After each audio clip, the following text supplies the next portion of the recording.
Hello everyone, this is the class 5th GK. So today we start the chapter 13 Science Crossword. So complete the crossword with the help of clues given below. यहाँ पर आपके clues दिए गए हैं जिसकी help से हमको इस crossword को complete करना है.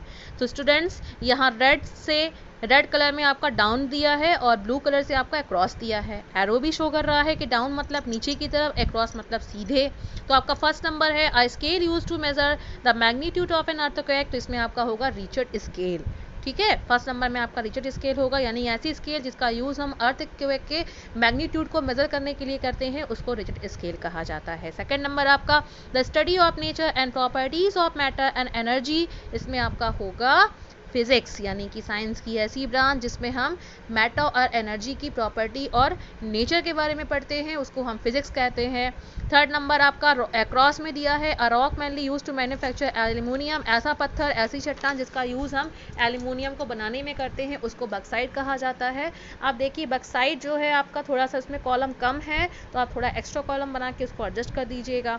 Fourth number a form of energy that is carried by the flow of electrons, यानी एनर्जी का ऐसा फॉर्म जिसमें इलेक्ट्रॉन्स का फ्लो होना कैरिड करता है, उसको हम इलेक्ट्रिसिटी कहते हैं.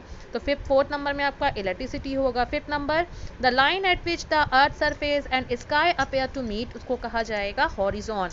Six number the hardest natural occurring substance found on the earth is diamond, यानी कि अर्थ पे पाए जाने वाले सबसे हार्डेस्ट नेचुरल ऑर्किंग सबस्टेंस कौन सा होता है, सबसे हार्ड मतलब सबसे कठोर, उसको हम कहेंगे डायमंड. सेवन्थ नंबर है आपका the instrument use for finding direction, ऐसे यानी कि वो इंस्ट्रूमेंट जिसका यूज़ हम डायरेक्शन को फाइंड करने के लिए करते हैं, उसको हम कंपास कहते हैं.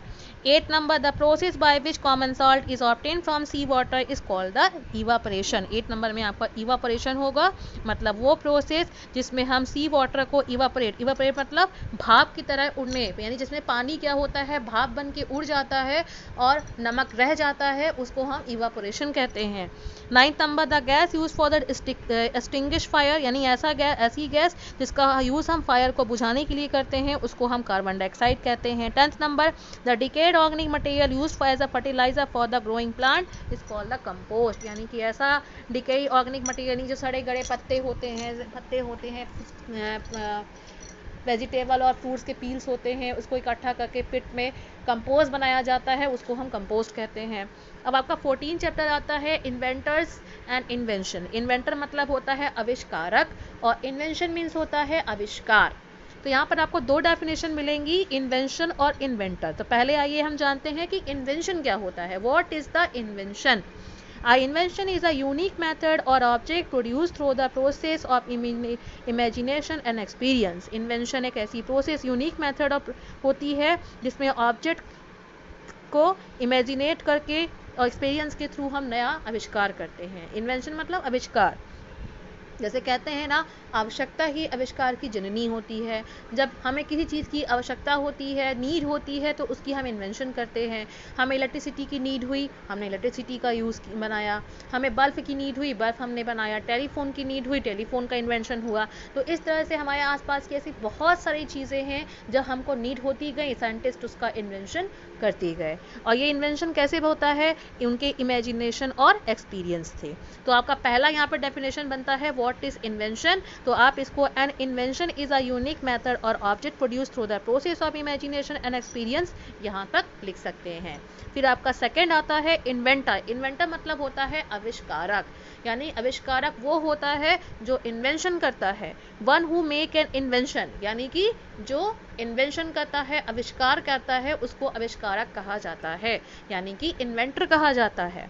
अब यहाँ पर देखिए कुछ इन्वेंटर्स की पिक दी गई है और उनके सामने नाम दिया गया है, और इस साइड आपके देखिए दूसरी साइड में आपका क्या दिया गया है, आपकी इमेज दी गई है जो जो उन्होंने इन्वेंट किया है. तो इसको हमें मैच करना है.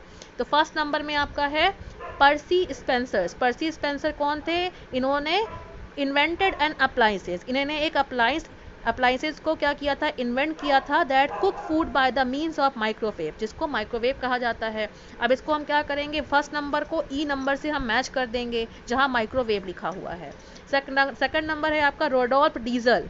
रोडोल्फ डीजल कौन थे? इन्होंने डीजल इंजन का इन्वेंशन किया था. तो इसको हम आपका जो ए नंबर है वहाँ से मैच कर देंगे। वहाँ पर आप ये भी देखिए कि जहाँ यहाँ पर बॉक्सेस खाली लिखे हुए हैं, तो इन बॉक्सेस में आपको क्या करना है, इनका नंबर लिखना है। उस तरह से नहीं जैसे आप एक लाइन से आप मैच कर देते हो, उस तरह से मैचिंग नहीं करनी है इसको आपको।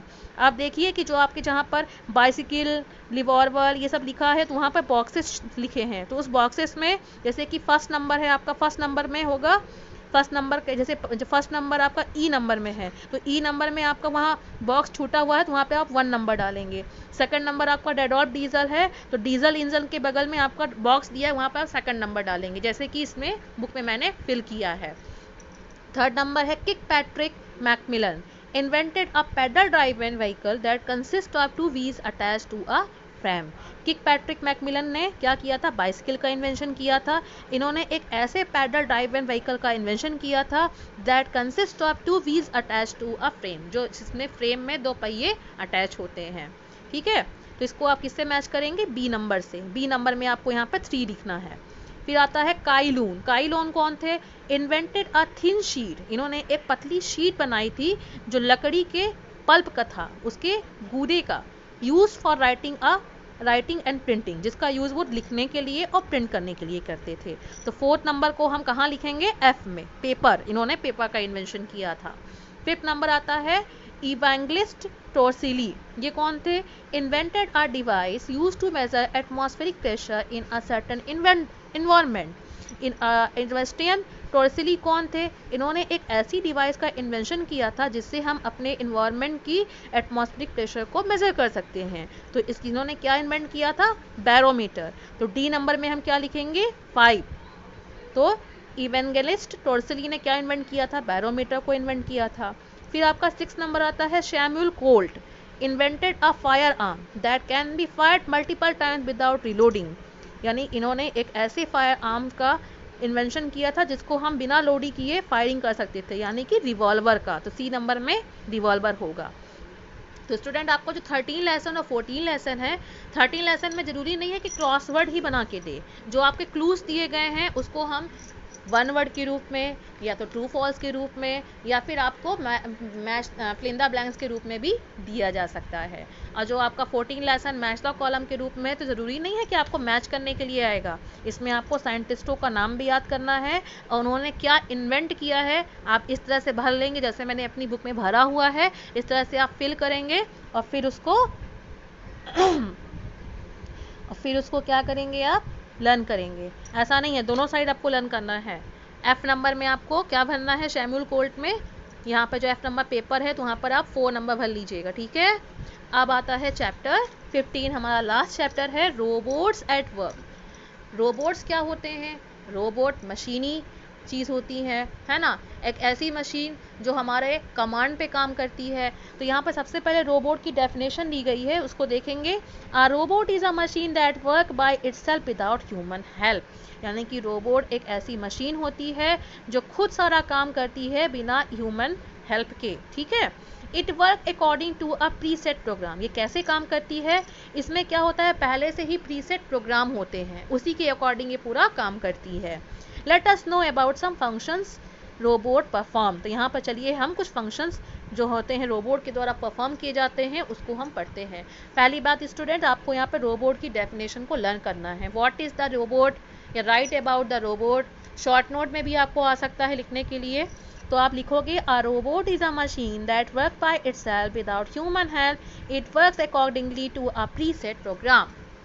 चलिए आगे देखते हैं। Read the description and write the name of the robot, यहाँ पे हमको डिस्क्रिप्शन पढ़ना है और उस रोबोट का नाम लिखना है। तो आपका फर्स्ट नंबर है, it can detect and defuse bomb, यानी कि एक ऐसा रोबोट है जो बॉम्ब्स को डिटेक्ट करता है, ढूंढता है और उसको डिफ्यूज भी कर देता है, यानी कि उसको डिस्ट्रॉय भी कर देता है, reducing the direct involvement of the personnels, है ना।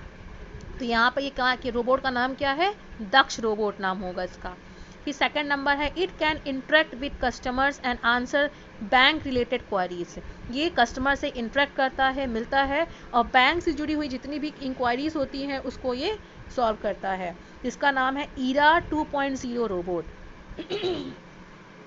अब आता है third number, it can chat and greet people, यानी कि लोगों से बातें करता है और उनसे मिलता है। It is utilise in bank इसको हम कहाँ कहाँ यूज़ कर सकते हैं? बैंक्स में, पार्टीज में, होटल्स में, मॉल्स में, एयरपोर्ट और हॉस्पिटल में। And that robot is called the Mitra robots. Third number. Fourth number में, it is India's first 3D printed humanoid robot. अगर आपका क्वेश्चन आता है कि आप इंडिया के पहले 3D प्रिंटेड रोबोट का नाम बताइए, तो आप यहाँ पर मानव रोबोट लिख सकते हो। जरूरी नहीं है कि जिस तरह से इसमें क्वेश्चंस दिए हैं वैसे ही आए, इसको हम क्वेश्चन आंसर्स के रूप में या पूछ सकते हैं कि इंडिया का पहला 3D प्रिंटेड ह्यूमनॉइड रोबोट कौन सा है, तो आपको नाम लिखना पड़ेगा, इस तरह से आ सकता है। तो अच्छे से ध्यान से आपको सुनना है। तो पहला इंडिया का 3D प्रिंटेड ह्यूमनॉइड रोबोट था ये। It can perform various activity, ये कई तरह की वेरियस एक्टिविटी को परफॉर्म कर सकता था ह्यूमन वॉइस पे। यानी कि अगर आप मुंह से आवाज़ देंगे कि मेरे लिए चाय लाओ, मेरे लिए कॉफ़ी लाओ, तो इस तरह से ही कई तरह की एक्टिविटीज़ को परफॉर्म कर सकता था। इस रोबोट का नाम क्या है? मानव रोबोट। अब आता है fifth number, it can handle traffic management. ये एक ऐसा रोबोट है जो ट्रैफिक मैनेजमेंट को हैंडल कर सकता है। It can also greet and direct you where do you want to go, और ये आपसे मिलता भी है और डायरेक्ट आपके साथ ये कहीं भी जा सकता है जहाँ आप जाना चाहें। ये रोबोट कौन सा है? RoboCop robot. 6 number, it can assist people at the airport. ये लोगों को क्या करता है? असिस्ट करता है एयरपोर्ट में। This is the Kempa robot. 7 number, it can be use for the light weight task. ये हल्के फुल्के टास्क को यूज करता है, such as entertainment, education and a few household works को कर सकता है। That is called the Indro robots. 8 number, it can scan boarding pass and further provide information on the airport terminal. Airport terminal में boarding pass scan होता है, कई तरह की फॉर्मेलिटीज पूरी करनी पड़ती है। तो इस रोबोट का नाम क्या होगा? राधा रोबोट्स। तो स्टूडेंट्स, ये सारे रोबोट्स के नाम आपको लर्न होने चाहिए, इसको अच्छे से आप पढ़िए।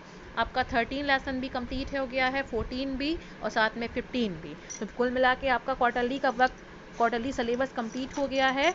आपका क्वार्टरली सिलेबस एक बार मैं फिर से रिमाइंड करवा दूँ, 5 to 15 तक है। जो लेसन आपके टेस्ट में आ चुके हैं वो लेसन आपके एग्जाम्स में नहीं आएंगे। तो स्टूडेंट, सिलेबस आपका कम है तो प्रिपेयर अच्छे से करिए, लर्न करिए, है ना। कोई अगर दिक्कत हो तो मुझे बताइए।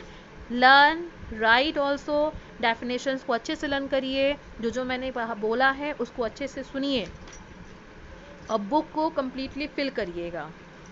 Okay, thank you and have a nice day students.